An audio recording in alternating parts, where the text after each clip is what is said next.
21 systems. Some of them are physical, others are virtual. For the physical systems, we typically engage the vendor during the purchase process. We support it, we deal with break fix, eventually we replace it or recycle it.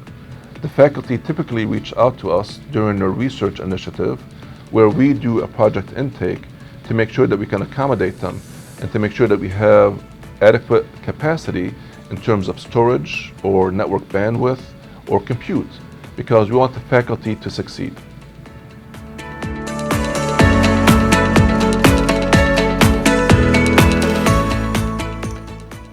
Academic computing is being used in a multidisciplinary way across all of campus, from mathematics and computer science, where you might imagine it began, but also through chemistry for structure and dynamics calculations, to physics for astrophysics and nanomaterials science, over to economics for macro and micro modeling.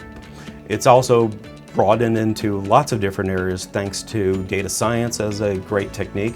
So we see it across humanities, political science, the other social sciences. It's really been used across campus.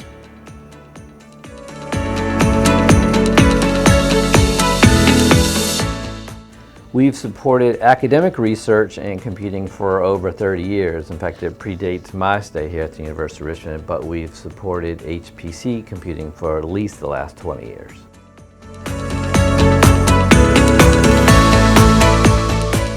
We do hardware support. We run periodic tests, and together with the information we collect from the server's logs, we are able to identify the faulty components. Then we work with the vendors to procure the replacement, and finally we swap the faulty hardware.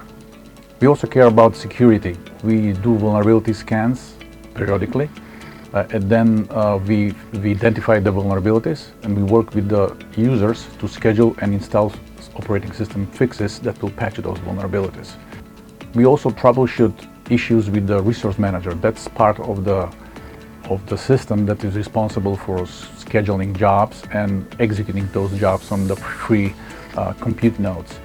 On occasions, we are asked to install new applications. Sometimes that is simple, sometimes it's more demanding because we need to compile the application for source, and we need to do tests, and our troubleshooting skills we need to exercise the most during that phase.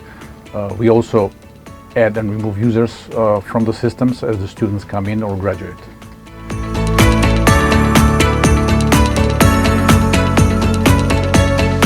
Traditionally, faculty get funding for academic and research computing through their startup funds, through grants, or through their dean and provost office.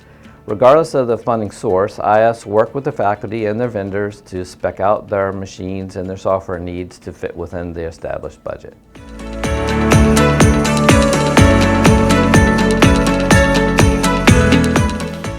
Thanks to the powerful resources on campus, we haven't had a lot of need for being able to do cloud-based computing support. What there has been in very specific areas. RStudio Cloud is a great tool that has been used for data science, data analytics, as well as Geographic Information Systems has been using spatial analysis tools in the cloud. But otherwise, we've been able to accommodate the needs on campus. However, we're willing and ready for those kind of projects in collaboration as they arise.